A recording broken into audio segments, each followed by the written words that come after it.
Hello दोस्तों, आपका अपने चैनल प्रकाश फार्मा में स्वागत है। तो आज हम कुछ अलग हटकर बात करने वाले हैं। अभी तक दवाओं के रिव्यू को थोड़ा आराम देते हुए आज हम कुछ ऐसे टॉपिक पर बात करने जा रहे हैं कि जो आपको जानना बहुत ज़रूरी होगा अगर आप एक क्लिनिक चलाते हैं, यानी आप प्रैक्टिस करते हैं गाँव के क्षेत्र में, फिर कहीं ऐसे जगह पे जहाँ आपको बहुत प्रकार के इंस्ट्रूमेंट यानी सर्जिकल इंस्ट्रूमेंट की ज़रूरत पड़ती है। तो आपने कभी ना कभी सोचा होगा कि हमारे पास कौन कौन से सर्जिकल इंस्ट्रूमेंट होने चाहिए जो हमें रखना ज़रूरी ही होता है। तो चलिए हम बात कर लेते हैं उन सभी इंस्ट्रूमेंट के बारे में, उनसे उनका नाम क्या है, उनका यूज क्या है, आप कहाँ कहाँ पे उनका प्रयोग कर सकते हैं और आपके पास इंस्ट्रूमेंट होने ही चाहिए। तो चलिए सबसे पहले हम बात कर लेते हैं कुछ कॉमन इंस्ट्रूमेंट की। तो जैसे कि आप क्लिनिक चलाते हैं तो आपके पास थर्मामीटर जरूर होना चाहिए। थर्मामीटर का जो प्रॉपर काम है आपको भी पता है कि टेम्परेचर को मेजर करने के लिए थर्मामीटर का काम होता है। चलिए हम दूसरे इंस्ट्रूमेंट की बात कर लेते हैं, वो है स्फेग्नोमोनोमीटर यानी बीपी मशीन, जिसे आप कहते हैं बीपी मॉनिटरिंग मशीन। आपको बीपी मशीन जरूर रखनी चाहिए। कोई भी ऐसा पेशेंट जिसे काफ़ी समय से बहुत सारी परेशानियां बनी हैं तो उसे डायग्नोस करने से पहले आप उसका बीपी जरूर मेजर करें। बीपी मेजर से आपको एक अंदाज़ा हो जाएगा कि इसको कोई और प्रॉब्लम है या नहीं है। जो बीपी होती है आपको भी पता है कि उसमें आप पल्स, बीपी और हाइपरटेंशन तीनों एक साथ मेजर कर सकते हैं। बीपी इंस्ट्रूमेंट अगर आप इलेक्ट्रिकल रखते हैं तो आपके लिए ज़्यादा बेनिफिशियल होगा, क्योंकि जो पारा वाला बीपी इंस्ट्रूमेंट होता है जिसे खुद आप प्रेशराइज करते हैं उसमें आप हार्ट बीट को ज्ञात नहीं कर सकते। चलिए हम कुछ नॉर्मल और बात कर लेते हैं। जैसे मान लीजिए कि बात है, लेकिन ऑक्सीमीटर होना बहुत मस्ट है अगर आप गाँव में क्लिनिक चलाते हैं तो। ऑक्सीमीटर एक ऐसा इंस्ट्रूमेंट है जिससे आप किसी पेशेंट के पल्स रेट को और ऑक्सीजन रेट को नाप सकते हैं। हो सकता है कि पल्स रेट आप बीपी मशीन के द्वारा यानी स्फेग्नोमोनोमीटर के द्वारा मेजर कर लें, लेकिन जो उसके बॉडी का ऑक्सीजन लेवल होता है वो आप ऑक्सीमीटर के द्वारा ही ज्ञात कर सकते हैं। तो ऑक्सीमीटर मस्ट होता है कि आप अपने क्लिनिक पे ऑक्सीमीटर जरूर रखें। हम बात कर लेते हैं कुछ सर्जिकल इंस्ट्रूमेंट की। कि मान लीजिए कि आप कोई छोटा मोटा ऑपरेशन करने जा रहे हैं, किसी को स्टिच लगाने जा रहे हैं, या हो सकता है कि बहुत नॉर्मल किसी को ब्लीडिंग हो रही है, उस पर आपको स्टिच लगाना हो, या फिर कुछ और प्रॉब्लम किसी को हो, कान संबंधित प्रॉब्लम है या फिर माउथ कैविटी संबंधित प्रॉब्लम है। इन प्रॉब्लम से निपटने के लिए आपको कुछ कॉमन इंस्ट्रूमेंट में बताने जा रहा हूं जो आप अपने क्लिनिक पर रख सकते हैं। तो चलिए हम आपको एक एक करके सभी के नाम और सभी के कामों को बता देते हैं। जो हमारा पहला इंस्ट्रूमेंट है वो स्लाइड है। आप देख सकते हैं स्लाइड फॉर्म में एक लंबी सी छोटी संरचना होती है जो बहुत पतली सी होती है। इसका जो एक निप होता है, जो एक कॉर्नर होता है वो नुकीला होता है, दूसरा होता है जो हल्का बेंड होता है। आप इसका प्रयोग कहीं पे आपने ऑपरेशन किया है तो जो बीटाडीन होता है ऑपरेशन के बाद उसे आप दवाओं को अंदर डालने में, या फिर किसी को कान को साफ करने में, या हो सकता है कि जीभ को प्रेशराइज कर आपको टॉन्सिल देखने में सहायता करे। ये जो स्लाइड है आप बहुत सावधानी पूर्वक इसका उपयोग करें, क्योंकि इसका जो दूसरा नुकीला पार्ट होता है कहीं अगर थोड़ी सी भी आपसे प्रेशराइज में गलती हुई तो ब्लीडिंग होने की संभावना बन जाएगी।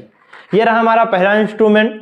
हम बात कर लेते हैं अपने दूसरे इंस्ट्रूमेंट के बारे में, जो है सीजर। जैसा कि आपको पता है कि इसको हिंदी में कैंची भी कहते हैं। जो सीजर होता है मस्ट होता है आपको अपने क्लिनिक पे रखना, क्योंकि आप किसी की ड्रेसिंग करने जा रहे हैं या फिर कुछ ऐसे काम को करने जा रहे हैं कि जिसमें काटने की जरूरत हो, जैसे उसके हेयर को काटना पड़ गया और आपको ड्रेसिंग करने के लिए, या फिर बैंडेज को ही काटना हुआ, या फिर आपको दवाओं के जो स्ट्रिप्स होते हैं कैप्सूल टैबलेट्स के उसको काटना हुआ, तो इन सब कामों के लिए आपको सीजर आपके क्लिनिक पे होनी ही चाहिए। मैं जानता हूं कि ये सब कॉमन चीजें हैं, लेकिन ये बताना बहुत जरूरी था इसलिए मैं बता रहा हूं। तो चलिए हम बात कर लेते हैं अपने तीसरे इंस्ट्रूमेंट के बारे में, जो है आर्टिपॉक्स। लेकिन इसका जो दूसरा नाम है वो निडल होल्डर के नाम से भी जाना जाता है। ये अलग अलग वैरायटी के आते हैं। जो इस समय हमारे यहाँ पे उपलब्ध है वो थोड़ा आगे से बेंड होता है। इसका जो मेनली काम होता है, जैसे मान लीजिए कि आप स्ट्रेचर लगा रहे हैं यानी टाँके लगा रहे हैं, या फिर कोई ऐसी जगह पे इंजर्ड हो गया जहाँ से उसका जो मांस है वो बाहर निकल रहा है, उसको होल्ड करने में, या फिर आप जब टाँके लगा रहे हो तो उसको निडल को होल्ड करने में ये आपको बहुत मददगार साबित होगा। इसमें एक खास बात होती है कि आप यहाँ से अगर इसे देखेंगे नज़दीक से तो यहाँ पे लॉक एंड की सिस्टम होता है। आप निडल को ऐसे होल्ड कर यहाँ पे ला कर इसे छोड़ देते हैं तो आपकी जो निडल होगी हमेशा के लिए होल्ड रहेगी जब तक फिर से आप इसे अंगूठे से दबाकर इसको ओपन नहीं करते हैं। तो मैं आपको प्रिस्क्राइब करूंगा, मैं आपको सुझाव दूंगा कि कम से कम 1 या 2 आर्टिपॉक्स यानी निडल होल्डर, एक सीधा वाला, एक जो हल्का सामने जो हल्का कॉर्नर पे बेंड होता है, ये दोनों आपके क्लिनिक पे मस्ट होने चाहिए। हम बात कर लेते हैं अपने चौथे इंस्ट्रूमेंट के बारे में, जो है क्लिप है। ये क्लिप है, ये भी अलग अलग वैरायटी की क्लिप जो है सर्जिकल जो शॉप होती है वहाँ पे उपलब्ध होती है। जो मेरे पास है वो हल्की लेंथ में चौड़ी क्लिप है। इसका जो मेनली प्रयोग होता है वो आप मान लीजिए कि स्टिच लगा चुके हैं, वो सूख चुका है, उसको कुछ समय बाद पकड़कर कट करने में, या फिर आपको किसी की जीभ पकड़नी हो, प्रेशराइज कर कुछ देखना हो, या फिर आपके कान में कुछ ऐसी चीजें चली गई हो जिसको आप इस क्लिप के द्वारा पकड़कर निकाल सकते हैं, या फिर ऊन को आप कॉटन से ऐसे पकड़कर ऊन को साफ करने में इसका इस्तेमाल कर सकते हैं। आप अपने सुविधा के अनुसार इस सब इंस्ट्रूमेंट का कुछ अलग अलग प्रयोग भी कर सकते हैं। जो मैं खुद प्रयोग करता हूं मैं आपको बता रहा हूं। मैं बात कर लेता हूं कुछ और कॉमन इंस्ट्रूमेंट के बारे में। जैसे मान लीजिए कि आप अगर स्टिच लगाने में सक्षम हैं, आप टाँका लगा लेते हैं अपने क्लिनिक पे, तो मस्ट है कि आपके पास निडल्स होनी चाहिए। जो मेरे पास अभी निडल्स हैं मैं आपको दिखा दे रहा हूँ।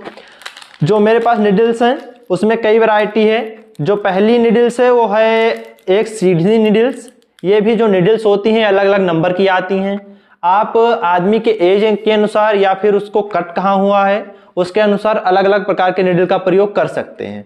जो दूसरा होता है वो बेंड साइज में आता है, जैसे कि ये आप देख सकते हैं, आपके स्क्रीन पे आ भी रहा होगा। ये दूसरा होता है जो बेंड साइज में आता है।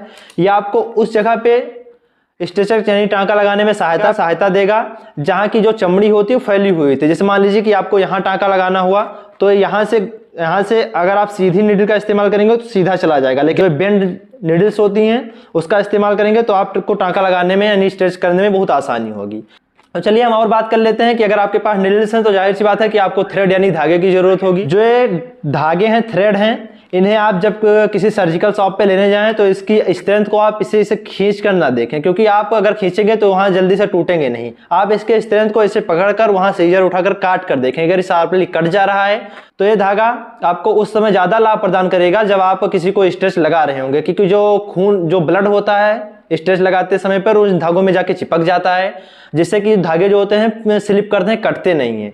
जो ऐसे धागे होते हैं जो वहाँ अगर आप सीजर से काट कर देखेंगे शार्पली कट जा रहे हैं तो ब्लड लगने के बाद भी आसानी से कट जाएं। इसके बाद जो मेरा आखिरी इंस्ट्रूमेंट है जो कॉमन इंस्ट्रूमेंट के अंतर्गत आता है, ये सर्जिकल ना होते हैं, कुछ अलग प्रकार का इंस्ट्रूमेंट है। तो जिसका आप भी प्रयोग जानते होंगे और इसका नाम भी आप जानते होंगे, स्टेथोस्कोप है।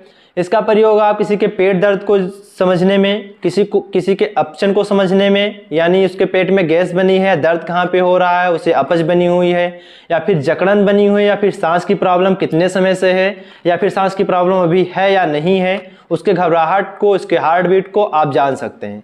तो ये रहे हमारे कुछ कॉमन इंस्ट्रूमेंट, कुछ सर्जिकल और कुछ वैसे इंस्ट्रूमेंट जो आपके डिस्पेंसरी पे जहाँ पे आप प्रैक्टिस कर रहे हैं क्लिनिक पे होने ही चाहिए। ऐसे इंफॉर्मेटिव वीडियो के लिए हमारे प्रकाश फार्मा चैनल से जुड़े रहें। अगर आपको कुछ अदर टॉपिक पे और वीडियो चाहिए हो तो उसके बारे में जाके आप कमेंट सेक्शन में नाम बोल सकते हैं। मैं पूरा प्रयास करूंगा कि मैं आपको तक वो वीडियो पहुंचा सकूं। तो बने रहे हमारे इस चैनल के साथ। आशा करते हैं कि जो भी बताया जा रहा होगा आप अपने दैनिक जीवन में प्रयोग कर रहे होंगे, अपने क्लिनिक पे प्रयोग कर रहे होंगे और आपको सफलताएं मिल रही होंगी। तो मिलते हैं अगले वीडियो में। तो इन सब इंस्ट्रूमेंट को लाएं और इसका प्रयोग करें। Thank you.